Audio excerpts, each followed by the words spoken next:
ব্রিটেনের বর্ণবাদ বিরোধী আন্দোলনের দুজন শীর্ষ নেতা যারা আসতো আমাদেরকে মারতে 200-250 লোক, মানে স্কিনহেডরা যখন আসতো, how can you confront them with this small number of people?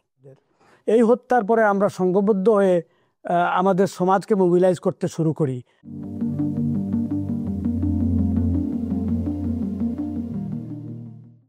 আসসালামু আলাইকুম প্রিয় ভিউয়ার্স, LB24 এর স্টুডিও থেকে সবাইকে স্বাগত জানাচ্ছি। আমি মেসবাহ জামাল। আপনারা জানেন আমাদের অনুষ্ঠান হচ্ছে একান্ত আলাপ। আজকের আলাপনের এ অতিথিরা, তাদেরকে আপনাদের সামনে নতুন করে পরিচয় করিয়ে দেবার আমার কিছু নেই। আমরা একটি কথা বলি যে কাজেই কাজেই, তো তারা হচ্ছেন কাজের কাজে। আমি সংক্ষেপে তাদেরকে পরিচয় করে দিচ্ছি, ওনাদের নিজের কাছ থেকে আমরা শুনব সবকিছু। আমি পরিচয় করে দিচ্ছি আমাদের আজকের অতিথি, ব্রিটেনের বর্ণবাদ বিরোধী আন্দোলনের দুজন শীর্ষ নেতা, অন্যতম দুজন শীর্ষ নেতা।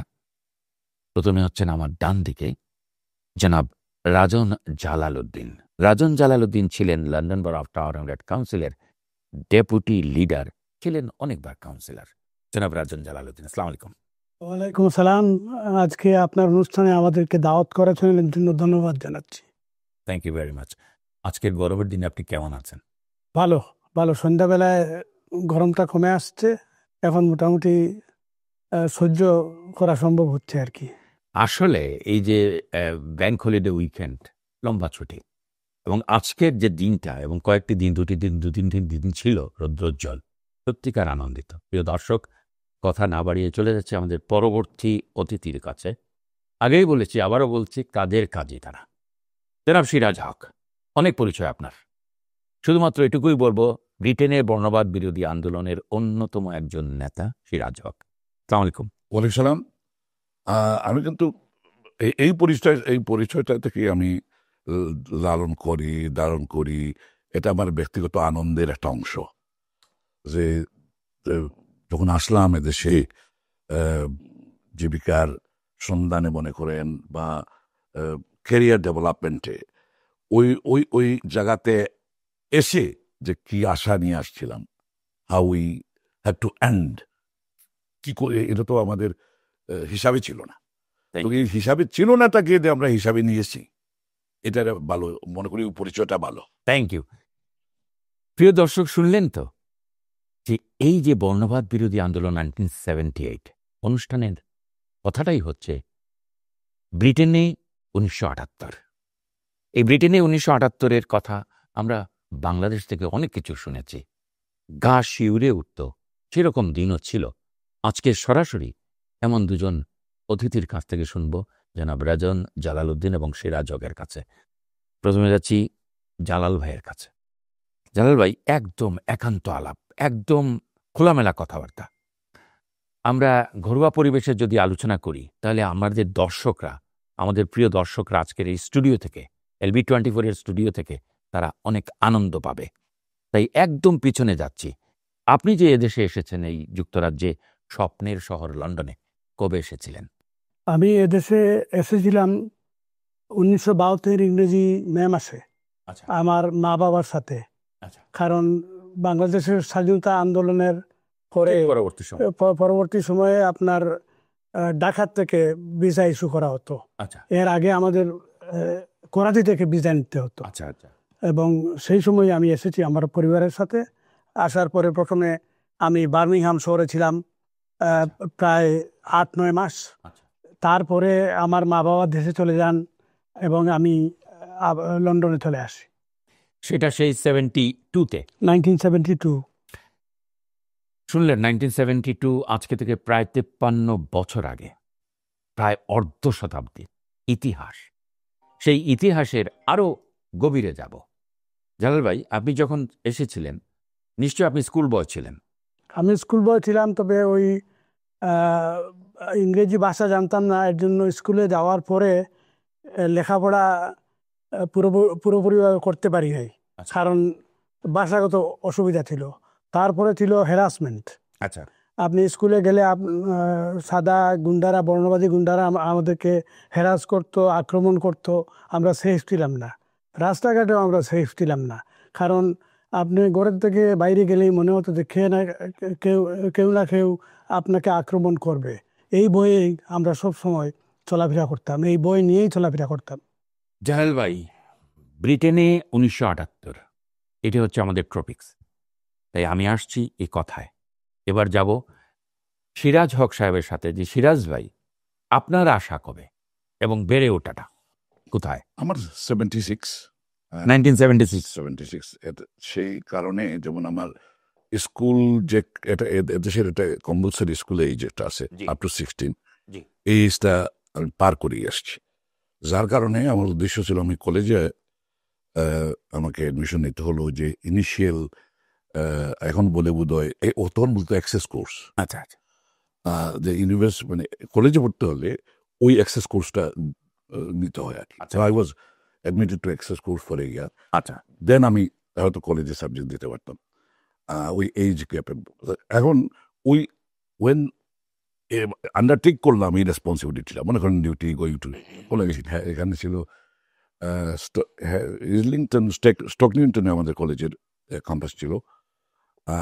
স্টকলিংটন হলো যাওয়ার রাস্তাটা হলো কিংসল্যান্ড রোড হয়ে লন্ডনের সবচেয়ে মারাত্মক বর্ণবাদী জায়গা হক্সটন।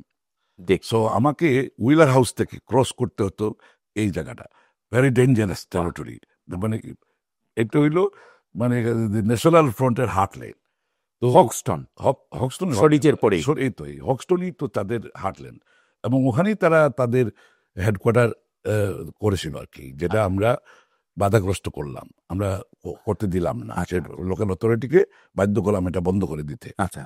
তো এই হক্সটনে তাদের হেডকোয়ার্টার। তো কেন ইমাজিন, আমরা within 2 minutes walk from Bethnal Green Road, ব্রিকলেনের কোনা। ব্রিকলেন কিন্তু শুধু বেতনাল গ্রিন রোডে শেষ নয়, Brick Lane continues up to Columbia Road. So imagine we are কি অবস্থা, মানে বেতনাল গ্রিন রোডে আমাদের লোকেরা তো ম্যাক্সিমাম কোয়াইকার স্ট্রিট হলো cross road between Buxton and Brick Lane. এরপরে যাওয়াটা কোনো অবস্থাতেই নিরাপদ মনে করতেন না। অন দ্যাট কেস আমরা বাসে যেতে হইতো, সঠিক হাই স্ট্রিটে গিয়ে আমরা বাসে ধরতে হতো যাওয়ার জন্য। So we went through a lot of hell. But anyway, what I am saying, এটা তো একটা ব্যক্তিগত বিষয়, বা আমার সাথে আরো কিছু একজন লোক একইভাবে আমরা ক্লাসে যেতাম। তো আমাদের বাধাগ্রস্ত every day. But the day I arrived, এখানে আসছিলাম, আমার আত্মীয় স্বজন আসছেন দেখার জন্য, উইলার হাউসে এসে উঠলাম। উইলার হাউস এখানে আমার ফ্যামিলির কয়েকটা ফ্ল্যাট ছিল, আমার চাচা আত্মীয় স্বজন বেশি। তো ওখানে একটুটা সেফ ফিল করতাম, বিকজ অফ আমার ফ্যামিলি ওরিয়েন্টেড একটা কয়েকটা ফ্ল্যাট ছিল, খুব বেশি না। পরবর্তীতে ওই যে স্কোয়াটিং এর মাধ্যমে যে আমরা আস্তে আস্তে সব খালিগড়গুলোকে অকুপাই করে দিলাম। আচ্ছা আচ্ছা। আর ওই খালিগড় অকুপাই করার কারণে জনবলটা বেড়ে গেল। দ্যাট ইজ আমার আত্মীয় স্বজন বা আমাদের বন্ধু বান্ধব যারা গড়ে উঠেছে তখন, regardless of where they come from, ওই যে বাংলাদেশের কোন জায়গাতে তারা আসলো না এটা কনসিডারেশনে না। খালিগড় পাইছি, টাকার জায়গা নাই, ঢুকো। মানে মুভমেন্টটা আমরা এমনভাবে তৈরি করছিলাম যে আমাদের যতটুকু সম্ভব যে মানুষের মধ্যে ওই ইনডাইরেক্টলি কি বলে এখানে মানে আমাদের একটা হাব তৈরি করা আর কি, so that we can support each other. Thank you. তো এইটা করলাম, এটা করে কিছুটা ত্রাণ মানে ওই স্বস্তি পেলাম আর কি, যে we can fight back. But that wasn't good enough. আমাদের পপুলেশন তো এত বড় না ছিল না যে পুরা ইন্টায়ার সারাউন্ডিংকে আমরা মানে ফাইট করব। পুরা কোয়াইকার স্ট্রিটের কয়েকটা পালাম বিল্ডিং, দিস বিল্ডিং, কয়েকটা ডাম বিল্ডিং ছিল, এই বিল্ডিং এর নামই ছিল ডেঞ্জারাস। ওখানে আইরিশ, রেসিস্ট, মানে ওভার পপুলেটেড কিছু লোক থাকতো, ওয়ার্কিং ক্লাস লোক থাকতো, এবং তাদের কাজই ছিল মদ খাওয়া, এখানে মানে অসামাজিক কার্যকলাপ, চুরি চামার এগুলো করা। সিরাজ ভাই, এই যে আপনি 76-এ এসেছিলেন, জালাল ভাই এসেছিলেন 1972, 72, 73, 74, 75, 76, 77, 78, এই 4-5 বছরের কিছু বর্ণনা আমরা শুনব। এবং আমরা তো আগেই বলেছি, শুরুতে বলেছি যে আমরা গা শিউরে উঠত বাংলাদেশের ছাত্র জীবনে শুনতাম আপনারা এখানে কি কার্যক্রম করেছেন। প্রিয় ভিউয়ার্স, আপনারা জানেন যে ৪ঠা মে, আজকে হচ্ছে ২ মে, রবিবার হচ্ছে ৪ মে। ১৯৭৮ সালের ৪ মে আলতাফ আলী পার্ক, যেটি London borough of Tower Hamlet council স্বীকৃতভাবে আলতাফ আলী পার্ক হিসেবে ঘোষণা করেছেন, আমরা বাঙালিরা গর্বিত। এবং সেই আলতাফ আলীকে হত্যা করা হয়েছিল আলতাফ আলী পার্কেই দিনে দুপুরে। সেসব কাহিনী আমরা আজকের দুজন অতিথির কাছ থেকে শুনব। তাই তো আবারও বলছি, বর্ণবাদ 1978। জালাল ভাই, আমরা চলে যাচ্ছি এবার। স্কুল জীবন শুনলাম, আপনাদের কলেজ জীবন তো আমরা ব্যাখ্যা পেয়ে গেলাম। চলে যাচ্ছি, যেহেতু আমাদের সময়ের স্বল্পতার ব্যাপার, ডাইরেক্ট চলে যাচ্ছে 78। এই যে 78 সনে আপনি কত বড় ছিলেন, এবং এই 78 সনের এমন কিছু ঘটনা আপনাদের, আমরা তো জানি আপনার বই আছে, বা বিভিন্ন সেমিনারে আমরা দেখেছি, বিভিন্ন ম্যাগাজিনে দেখেছি, হিস্টোরিক্যাল ম্যাগাজিনে দেখেছি আপনার ছবি, সিরাজ ভাইয়ের ছবি, ঝান্ডা হাতে মিছিল করছেন, র্যালি করছেন, অনেক প্রতিহত করছেন আপনারা বর্ণবাদ বিরোধী সাদাদেরকে। এটা আমরা দেখেছি। আজকে আপনারা সশরীরে আপনাদের নিজের থেকে বলবেন যে সেই 78-এ কিভাবে তাদেরকে প্রতিহত করেছিলেন, প্লিজ দর্শকদের উদ্দেশ্যে। সেই আলোচনা যাওয়ার আগে জি, আমাদের হিস্টোরিক্যাল কনটেক্সটটা বোঝার প্রয়োজন আছে। আমাদের পূর্বপুরুষ যারা এখানে এসেছিলেন, এদেশে এসেছিলেন, সংখ্যায় কম ছিলেন, এরা জাহাজি ছিলেন, যারা দ্বিতীয় মহাযুদ্ধের পরে দেশে এসেছিলেন। তো তারপরে যারা 1960-এ এসেছিলেন লেবার ভাউচার নিয়ে, এরা সবাই মনে করতেন যে এক সময় আমরা ফিরে যাব। তারা এই ব্রিটেনকে নিজের দেশ মনে করতেন না। এবং 1970-এ ইনোপাওয়ালের রিভার ফর্মিং অফ ব্লাড আপনার ইয়ে স্পিচের পরে ন্যাশনাল ফ্রন্টের জন্ম হয় এবং পাকি ব্যাশিং শুরু হয়। এদেশের কোনো জায়গা নেই যেখানে কালো এবং এশিয়ান মানুষদের উপরে আক্রমণ হয়নি সংগঠিতভাবে। এবং এই মুহূর্তে আসার পরে 1976-এ যখন আমরা নিরাপদ ছিলাম না, রাস্তাঘাটে, গড় বাড়িতে, আরও অন্যান্য সমস্যায় জর্জরিত ছিলাম, তখন আমরা young people took a decision, here to stay, here to fight. What do we want? Justice. When do we want it? Now. অতএব আমরা আমাদের পূর্বপুরুষদের বলেছিলাম যে আপনারা দেশে ফিরে যেতে হলে যান, কিন্তু আমরা যাব না। এবং 4th of May 1978, যেদিন আলতাফ আলীকে হত্যা করা হয় অ্যাডলার স্ট্রিটে, আলতাফ আলী পার্কের কোনায়, সেই দিনটা আমাদের জন্য খুবই সিগনিফিক্যান্ট পলিটিক্যালি। এর কারণ হচ্ছে যে এই এই হত্যার পরে জাগ্রত হয়ে ওঠে আমাদের যুব সমাজ। আমি তখন ছিলাম বাংলাদেশি ইউথ মুভমেন্ট নামে এক সংগঠনের সাধারণ সম্পাদক, এবং এখনো এই সংগঠনটা জীবিত আছে। এবং সেই অর্গানাইজেশনের পক্ষ থেকে আমরা অবস্থান নিয়েছিলাম এবং প্রতিজ্ঞা করেছিলাম যে বর্ণবাদের বিরুদ্ধে আমরা রুখে দাঁড়াবো। এবং তারই ফলে এই আলতাফ আলী হত্যার পরে এবং কিছুদিন পরে ইসাক আলীরও হত্যা হয়, আরেক বাঙালি আমাদের। এই হত্যার পরে আমরা সংঘবদ্ধ হয়ে আমাদের সমাজকে মোবিলাইজ করতে শুরু করি বর্ণবাদের বিরুদ্ধে। এবং এরই কারণে এই আলতাফ আলী দিবসের কথা যেটা আপনি বলেছেন আগামী রবিবারে অনুষ্ঠিত হবে, সেটা হলো আমাদের জন্য সিম্বলিক, হিস্টোরিক্যালি ইম্পর্ট্যান্ট। এবং এই হত্যার পরে আমাদের বাঙালিদের ইতিহাসে প্রথম আমরা এদেশে গণজাগরণের ডাক দেই এবং মিছিলের ডাক দেই। এবং সেই এক সপ্তাহ পরে 17ই মে খুব সম্ভবত আমরা একটি ন্যাশনাল ডেমনস্ট্রেশনের ডাক দিই, আহ্বান করি। এবং সেই ডেমনস্ট্রেশনে এই দেশের ইতিহাসে প্রথমে প্রায় 10,000 বাঙালি উপস্থিত হয়েছিলেন। আমাদেরকে সমর্থন করতে এসেছিলেন বামপন্থীরা, সোশ্যালিস্ট ওয়ার্কার্স পার্টি এবং অ্যান্টি নাৎসি লীগ। এবং ওই ঐতিহাসিক ডেমনস্ট্রেশন শুরু হয় Whitechapel Altaf Ali park থেকে। এবং আমরা সেন্ট্রাল লন্ডনের ভিতর দিয়ে মার্চ করে র্যালি করি ইয়েতে আপনার ওই হাইড পার্ক কর্নারে। এবং হাইড পার্ক কর্নার থেকে ফিরে আসার সময় আমরা ডাউনিং স্ট্রিটে একটি পিটিশন দেওয়া হয় যে আমরা বর্ণবাদ আর সহ্য করব না, আমাদের হেফাজত করার ব্যবস্থা করা হোক, আমরা ইকুয়ালিটি চাই, এবং সেই ভিত্তিতে আমাদের আন্দোলনের সূচনা এবং এরপরে পরিবর্তন তো অনেক হয়েছে, সেগুলো হয়তো আজকের এই অনুষ্ঠানে আলাপ করা সম্ভব নয়, কিন্তু সব পরিবর্তনের সূচনা হয়েছে সেই আন্দোলনের মাধ্যমে। সেই আলতাফ আলী হত্যার পরে যে ব্যাটল অফ ব্রিক লেন অনুষ্ঠিত হয়েছিল তারই মাধ্যমে। ধন্যবাদ জনাব রাজন জালাল ভাই। আপনার কথার পরিপ্রেক্ষিতে আমরা কয়েকটি সংগঠনের নাম বলবো, তাদের অবদান অনস্বীকার্য প্রিয় ভিউয়ার্স। যেমন জালাল ভাই বলেছেন বাংলাদেশ ইয়ুথ মুভমেন্ট, আর আমিও বাংলাদেশ ইয়ুথ মুভমেন্টের পাশাপাশি বলছি PYO, বাংলাদেশ ওয়েলফেয়ার অ্যাসোসিয়েশন সহ কমিউনিটিতে আরও কিছু সংগঠন আছে, অনেক নাম নেওয়া হয়তো আজকে সম্ভব হচ্ছে না। যতগুলো সংগঠন কাজ করেছে তাদের নেতৃত্বে আমরা তাদের প্রতি কৃতজ্ঞতা প্রকাশ করছি। এবার যাব সিরাজ ভাইয়ের কাছে। জালাল ভাই, সিরাজ ভাই, আমরা এভাবেই আলোচনা করি, আপনার কাছে কিছু শুনবো, সিরাজ ভাইয়ের কাছে কিছু শুনবো। তা প্রিয় ভিউয়ার্স, আপনারা জানেন এই যে জালাল ভাই এক বাক্যে কথাটা বলেছেন যে আমরা সাদাদের ভয়ে অনেক সময়, সিরাজ ভাই আগেই বলেছেন যে অনেক রাস্তাঘাট বা অনেক এলাকা তখন ছিল, যেমন হকস্টোন বলেছেন, শোডিচ বলেছেন, আমরা তাদের কাছে শুনবো এই দুই এলাকা ছাড়াও আর কোন কোন এলাকা ডেঞ্জারাস ছিল এবং তারা রাস্তাঘাটে কিভাবে তাদেরকে প্রতিরোধ করেছিলেন, সিরাজ ভাইয়ের কাছে শুনবো। এলাকার যেহেতু বলেছেন এলাকা হিসেবে আমি একটু আইডেন্টিফাই করে ফেলি। যেমন আইল অফ ডগস তো কথা বোঝে না। ওকে, আইল অফ ডগস এখন যেখানে যাওয়াই যেত না, এখানে এটা আমরা চিন্তাই করিনি, যাওয়াই যেত না, আউট অফ কোয়েশ্চন।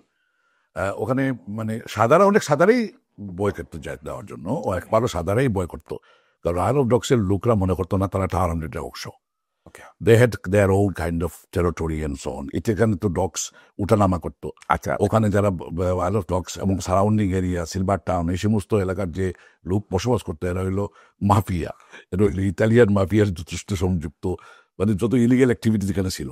তো আমরা যখন আসলাম, আসার পরে এই ধরনের একটা ফ্লেভার আমরা ওখানে দেখতেছিলাম, সো গেল একটা। তারপরে Wapping would have been another dangerous area, যেমন যদিও কানন স্ট্রিট রোডের পাশে, বাট হাইওয়ে ক্রস করার মতো দুঃসাহস অনেকের ছিল না। মানে জালাল হাইওয়ে মানে ওই ওয়াপিং এর আগে, আচ্ছা, ওই হাইওয়ে তো এখন তো মানে ক্রস করার জন্য সুবিধা মতো ক্রস পয়েন্ট মিলে যারা ক্রস তৈরি হয়েছে, লাইট ছিল, মানে এখন ওখানে এগুলো ছিলই না। So that was a different territory all together. ওখানে থাকতো বেশি রেসিস্ট এই ধরনের ওরিয়েন্টেড।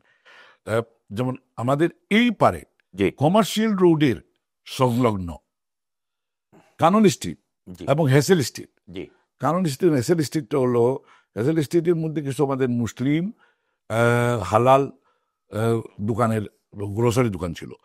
এইটাকে কেন্দ্র করে আমাদের কমিউনিটির একটা আড্ডা ছিল মুরব্বীদের, যে কাজকর্ম করার পরে ম্যাক্সিমাম এই এলাকাগুলো ঘুরতে পারতেন।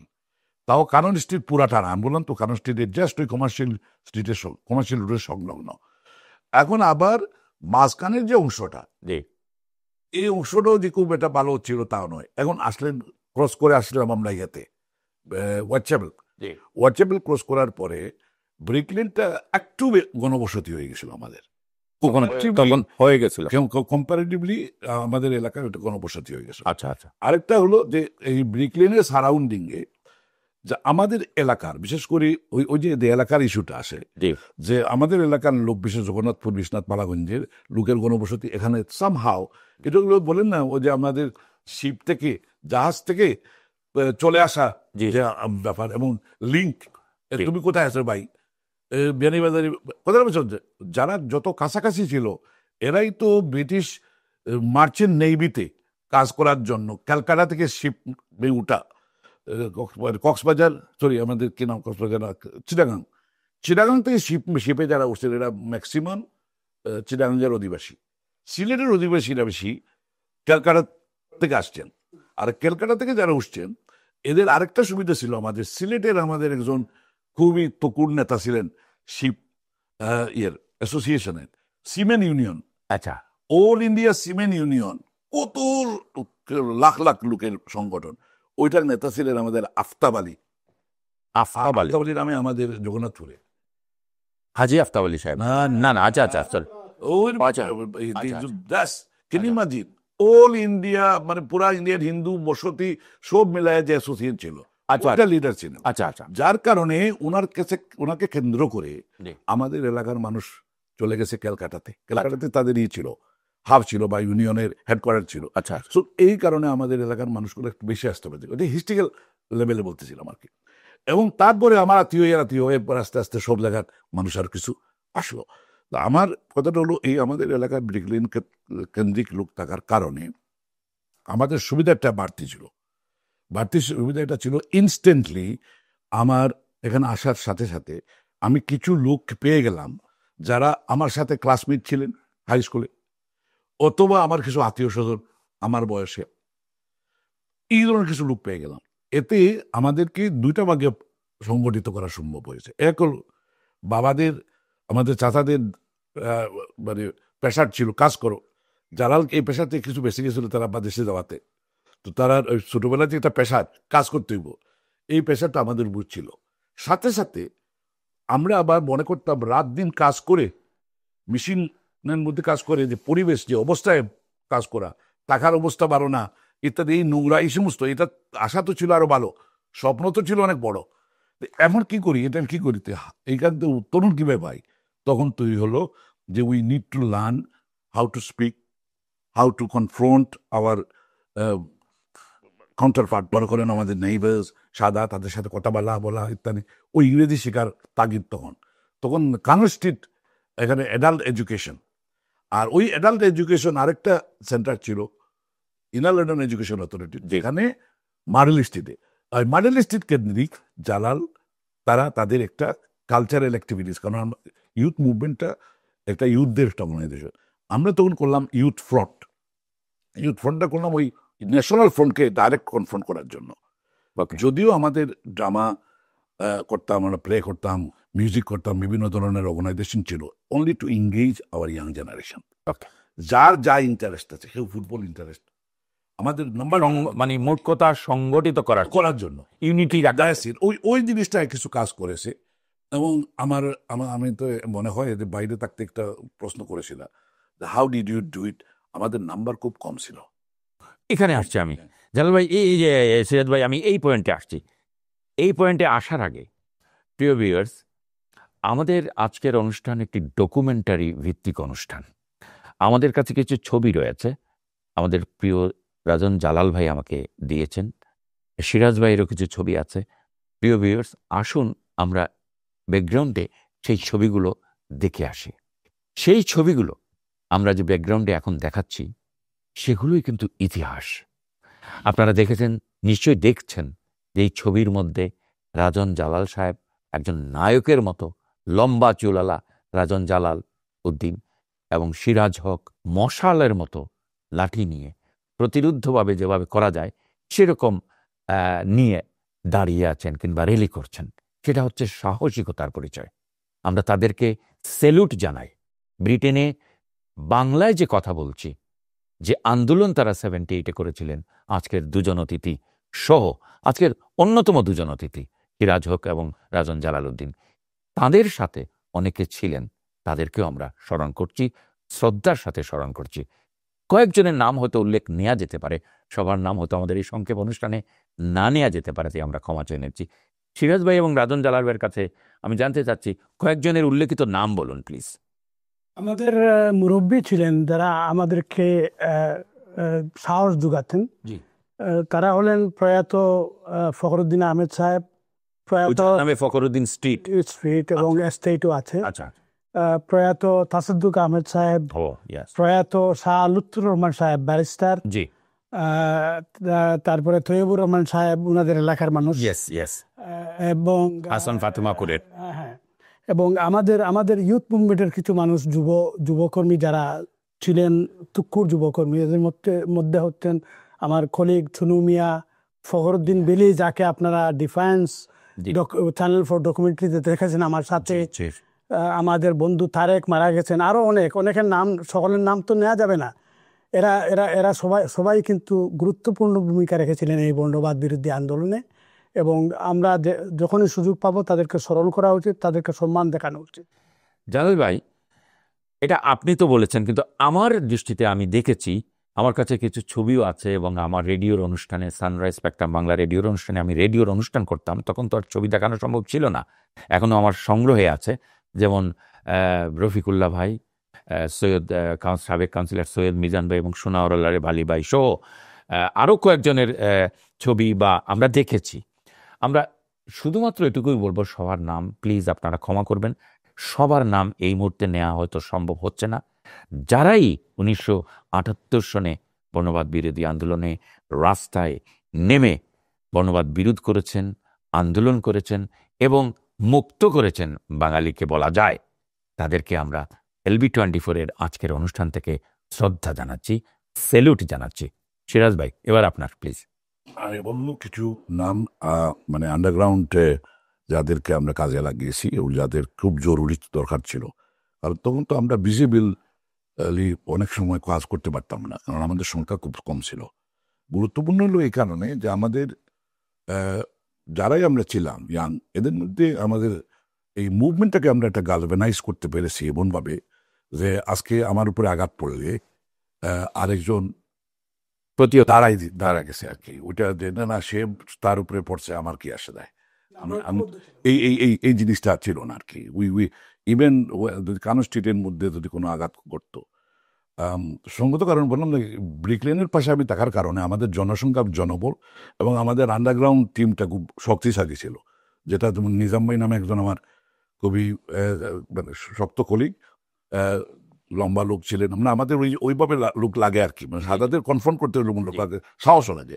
যেমন আব্বাস নামে আরেকজন আমার, আব্বাস পাগল বন্ধু, আব্বাস নাই কাউন্সিলর, আচ্ছা না চিনি, রিয়েল আব্বাস, ওই উসমানীনগরের আফতাব আলী, এই ধরনের কিছু, এরপরে মানিক মিয়া, এই ধরনের কিছু মানুষ, এরা বা আমাদের টঙ্গুশালীয় শেষে সালাম ভাই, রুহুল আমিন, এই সমস্ত কিছু মানুষ যারা মোটামুটি ওই যে কনফ্রন্ট করার সাহস ভূমিকা ছিল তাদের মধ্যে। যে চুনুর কথা বললো, চুনু আর বিলিকে আমরা অনেক সময় আন্ডারগ্রাউন্ড মুভমেন্টে পেয়েছি। বিলি কিন্তু বড় লিডার হিসাবে ফটো আসতো না, you may not see his ফটোগ্রাফও খুব কম, মানে আন্ডারগ্রাউন্ড অপারেশন যেগুলা, এগুলা হলো আমাদের, মানে ডিফিট দেওয়া তো মিছিল দিয়ে খালি ডিফিট দেওয়া যায় না, যারা আসতো আমাদেরকে মারতে 200-250 লোক, মানে স্কিনেররা যখন আসতো, how can you confront them with this small number of people.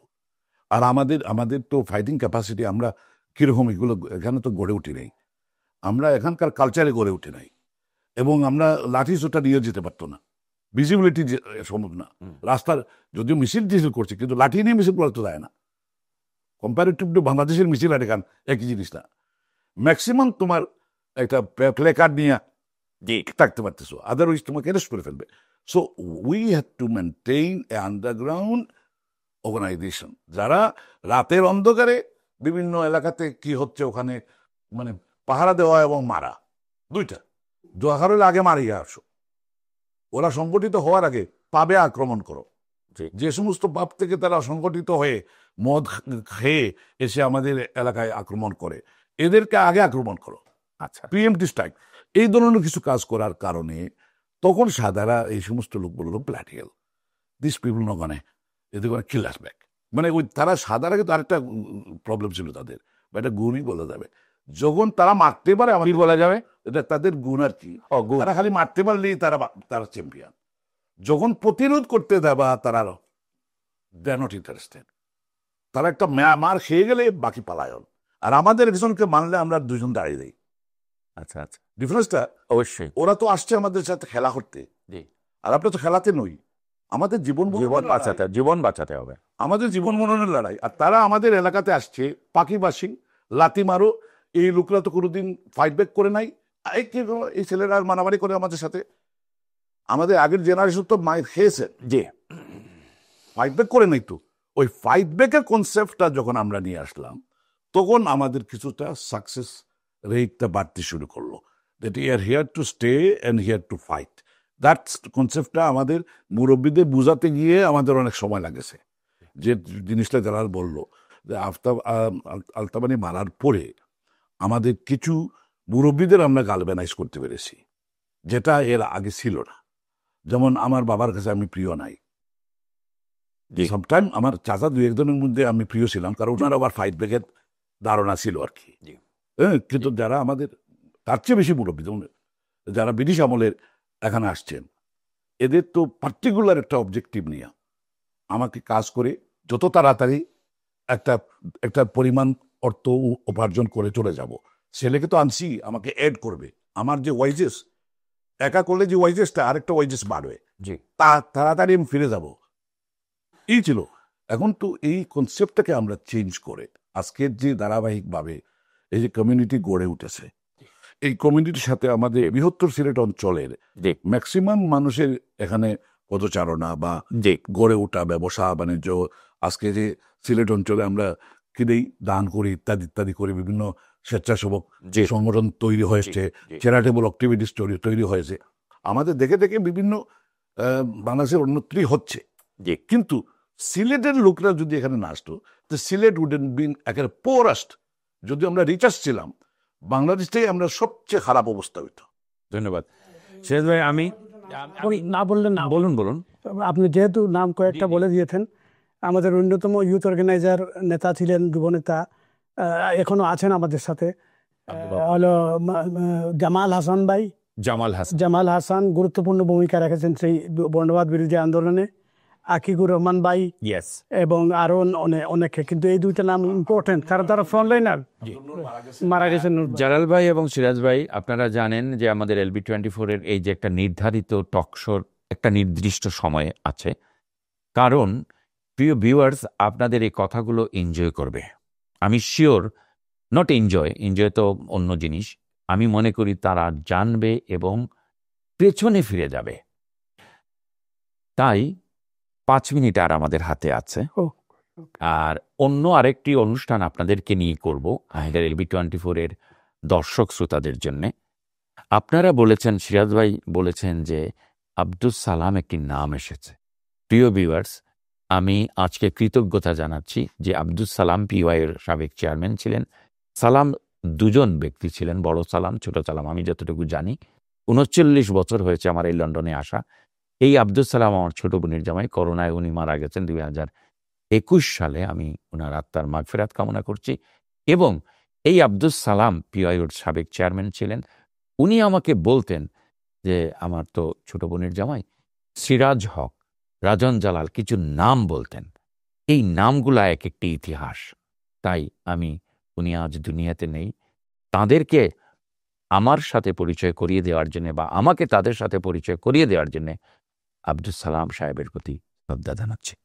নাম বলুন। কিন্তু মনে করি জি। আব্দুল সালাম যখন আমরা ব্রিক লেনের দিকে আমরা মার্চ করে, এটা হলো ব্ল্যাক সলিডারিটি ডেতে, আমরা মার্চ করে যাচ্ছিলাম পুলিশ স্টেশনের সামনে যখন গেলাম, আব্দুল সালামের এর আগেই আব্দুল সালামকে ব্রিক লেনের কোনায় ন্যাশনাল ফ্রন্টের যে একটা হাব ছিল, ওখান থেকে আমরা ক্রস করে যাচ্ছি। এই সময় উভয় তারাও আমাদেরকে ফাটকেল মারামারি করতেছে। উনি ওই জায়গাতে কনফ্রন্টেশনে লেগে উনি অ্যারেস্ট হয়ে গেলেন। অ্যারেস্ট হওয়ার পরে ওনাকে পুলিশ স্টেশন নিয়ে গেল। পরবর্তীতে আমি ওনাকে মানে রিলিজ করার জন্য আমি ওনার পিছিয়ে পিছিয়ে গেছিলাম, আমারও দৌলত। কিন্তু আমি কৌশলগতভাবে, কারণ আমি তো আমার অভ্যাস সাথে গিয়া, তা আমি জানি পুলিশকে কিভাবে ম্যানেজ করতে হয়। আমি কৌশলগতভাবে ওখানে গিয়ে আমি ওই পুলিশের সাথে জোগাড় করলাম না। আর উনি কিন্তু আমার পাশের রুমে উনি পুলিশের সাথে কিন্তু কথাবার্তা আরম্ভ করেছেন। পুলিশটা ওনাকে খুব মারছে। আচ্ছা, আই কুড ফিল, বাট আমি ওনাকে বলতে পারতেছি না ডোন্ট ডু ইট। তুমি খামাখা পুলিশের সাথে গালাগালি করবা না, কারণ এখানে একটা isolated room, police can do many thing. তোমাকে শুধু রক্তাক্ত ছাড়া ভিতর পিঠা অনেক ধরনের দিয়ে আমরা এইগুলো খাইছি দু একবার, তো আমার শিক্ষা হয়েছে আর কি, যে পুলিশের সাথে আইসোলেটেড রুমে কোনো অবস্থাতে ফ্রন্ট করবা না। সো আমি পুলিশ কমিটি, লিয়াজো কমিটিটা ছিল, ওইটার কারণে আমাকে ছেড়ে দিল। আমাদেরকে পুলিশ লিয়াজো কমিটি ছিল, আর লিয়াজো কমিটির মেম্বার আমি ছিলাম, যার কারণে আমাকে বেশি রাখে নাই, ছেড়ে দিছে। কিন্তু উনি ওই কাজটা করার কারণে ওনাকে চার্জ করে দিল। I really feel bad, he was so badly beaten. তোমার মনে হয় জানা, তুমি সবাই জানো উনি অসুস্থ হয়ে গেছিলেন কিছুদিন। বাট আমি পরে আমি আসার সময় ওনাকে বাংলায় বলে আসলাম আর কি, যে আর পুলিশের লোকে আবার পুলিশের নাম তো হয়, বুঝলাম তো তারও বেলা লাগে যায়। ও মানে তারা বুঝে ফেলছে যে পুলিশ বলতেছে। পুলিশ বলছে অত মুশকিল যে বাংলায় কথা বলা যাবে না পুলিশ স্টেশন যাওয়ার পরে। এটা একটা বাধ্যবাধকতা ছিল, কারণ আমরা তো সে একই সাথে অ্যারেস্ট হই। তো আমরা কি এক্সচেঞ্জ করে দিলাম, সল্লাহ পরামর্শ করে দিলাম, স্টেটমেন্ট বদলাই দিলাম? ব্যাপার তো পুলিশ তো আমাদেরকে চার্জ না করলে তাদের ডিসক্রেডিট। পুলিশ আমাদের ধরে নিলে চার্জ যদি না করতে পারে কোনো কেসে, তাইলে তাদের ডিসক্রেডিট হলো। পুলিশ স্টেশনে আমরা হ্যারাস হচ্ছি, এটা প্রমাণ হবে। Thank you. প্রিয় দর্শক, আমরা অনুষ্ঠানের একদম শেষ প্রান্তে। আমরা ইনশাল্লাহ আমাদের টক শো অব্যাহত থাকবে। আপনারা জানেন যে আমাদের LB24-এর নিউজ টক শো আছে, একান্ত আলাপ আজকের যে টক শো, কিংবা বাংলাদেশের রাজনৈতিক বিষয়ক অনুষ্ঠান প্রেক্ষিত বাংলাদেশ আছে, বিভিন্ন টক শো আমাদের আছে। আমাদের সাথেই থাকবেন, চোখ রাখবেন। আমরা ধন্যবাদ জানাচ্ছি জনাব সিরাজ হক সাহেব। উনি বাংলাদেশের একটি রাজনৈতিক সংগঠন, রাজনৈতিক দলের সাথেও উনি দীর্ঘদিন ছিলেন, আছেন। আমরা রাজনৈতিক পরিচয়ে যাচ্ছি না। এবং রাজন জালাল ভাইও এদেশের মেইন স্ট্রিমের একটি রাজনীতিতে সাথে জড়িত, সে কথায় আমরা যাচ্ছি না। আমরা শুধু আলোচনা করছি যে বর্ণবাদ বিরোধী আন্দোলনের 1978 ইস্যু নিয়ে। তাই আজকে যে ওনারা কথাগুলো বললেন, আর এগুলো অনেকগুলো নাম আছে। নেজাবত নিয়াজি একটি নাম আমি এসে শুনেছি। এ ধরনের অনেকগুলো নাম আছে। আমরা নামে তো আবারও বলছি যে সবগুলো নামগুলো হয়তো নেওয়া সম্ভব হচ্ছে না। সব শেষ প্রসঙ্গ, এই যে ইলেকশন হলো, যে গতকালকেই তো ইলেকশন হয়েছে, থার্সডেতে। এই ইলেকশন নিয়ে যে আমি কোনো ধরনের পজিটিভ নেগেটিভে যাচ্ছি না, শুধু আপনাদের দুজনের কাছে শুনতে চাচ্ছি যে আপনাদের মতামত। প্লিজ, প্রথমে জালাল ভাই, তারপরে সিরাজ ভাই। এটা দুঃখজনক যে ট্রাম্পের রাজনীতি আমাদের এদেশে আরম্ভ হয়ে গেছে। নাইজেল ফারাজের রেসিস্ট পার্টির চেয়ারম্যান, যার নাম আমি দেখলাম, দেখতে লাগে বাঙালি, আমার মনে হয় বাঙালি। এবং বর্তমান সময়ে অনেক আমাদের কমিউনিটির মানুষ, প্রীতি পাটেল, সুয়েলা ব্রেভারম্যান এবং অন্যান্য লোকেরা কিন্তু ওই বর্ণবাদীদের ভাষায় কথা বলে, তাদের রাজনীতিকে সমর্থন করে, এবং এটা দুঃখজনক। রিফর্মের যে রেজাল্ট, ভিক্টরি হয়েছে, সেটা নজরে রেখে আমাদেরকে এখন কমিউনিটিতে মোবিলাইজেশন করতে হবে। লেবার পার্টির উপরে প্রেশার রাখতে হবে যে are they going to appease the racist forces or are they going to challenge them. Because ফেসবুকে তো আমি আজকে দেখলাম লোকজন বলতেছে যে স্টারমারকে বিদায় দেন, জেরেমি করবিনকে ফেরত নিয়ে আসেন, কেন লিভিংস্টনকে ফেরত নিয়ে আসেন। এইরকম প্রসঙ্গ আসছে, কারণ লেবার পার্টি এত ডানপন্থী পর্যায়ে চলে গেছে যে সাধারণ মানুষ তাদের উপরে ভরসা করতে পারতেছে না। এর জন্য বর্ণবাদীদেরকে সমর্থন করতেছে। টরিরাও কোনো সলিউশন দেয় নাই। সাধারণ মানুষের যে অসুবিধা ছিল, অর্থনৈতিক মান্দা ছিল, এ পর্যায়ে এখন আমাদের কমিউনিটিতে মোবিলাইজ করতে হবে এবং পলিটিক্যাল পার্টিগুলোর উপর প্রেশার আনতে হবে, যাতে তারা নিজেরা ক্লিয়ার হয়ে রিফর্মের মতো ট্রাম্পিয়ান পলিটিক্যাল পার্টিকে মোকাবেলা করেন, চ্যালেঞ্জ করেন। ধন্যবাদ জনাব রাজন জালালউদ্দিন। আপনার অনেকগুলো কথায় আমরা হয়তো অনেক ক্ষেত্রে ইমোশনাল হয়ে যাব, আবেগপ্রবণ হয়ে যাব। আমরা অন্য কোনো অনুষ্ঠানে গিয়ে আরও কিছু কথা শুনে আবেগপ্রবণ হব ইনশাল্লাহ। যাবার বেলা আপনাকে ধন্যবাদ জানাচ্ছি। আপনি কষ্ট করে এই গরমের মধ্যে LB24-এর স্টুডিওতে এসেছেন, আমাদের সাথে সময় দিয়েছেন, অনেক ধন্যবাদ। প্রিয় ভিউয়ার্স, যাবার আগে যে কথাটি বলছি, আমাদের কাছে যে ইমেল এসেছে লন্ডন বোর্ড অফ টাউন কাউন্সিলের আয়োজনে যে আলতাব আলী দিবস পালন করা হচ্ছে, যেটি হচ্ছে 4 মে 6টা থেকে শুরু হবে আলতাব আলী পার্কে। কাজী রুকসানা আমাদেরকে আমন্ত্রণ জানিয়েছেন, কাজী রুকসানা বেগম, যিনি হচ্ছেন আর্টস অ্যান্ড ইভেন্টস টিমের, London board of tower Hamlets টিমের। আমরা সকলকে আমন্ত্রণ জানাচ্ছি অনুষ্ঠান দেখার এবং যোগদান করার জন্যে। একটি আকর্ষণীয় একটি কথা বলছি আমাদের প্রিয় ভিউয়ার্সের উদ্দেশ্যে। আজকের যে অতিথিরা অনেক ব্যস্ত সময় পার করছেন নিজের ব্যবসা ক্ষেত্রে, নিজের রাজনৈতিক জীবনের ক্ষেত্রে, দুজনই অনেক ব্যস্ত সময় দিয়েছেন, তাদেরকে ধন্যবাদ জানাচ্ছি। বাংলাদেশি রাজনীতি ব্রিটেনে আশীর্বাদ না আশীর্বাদ নহে আমাদের আগামী টপিকস।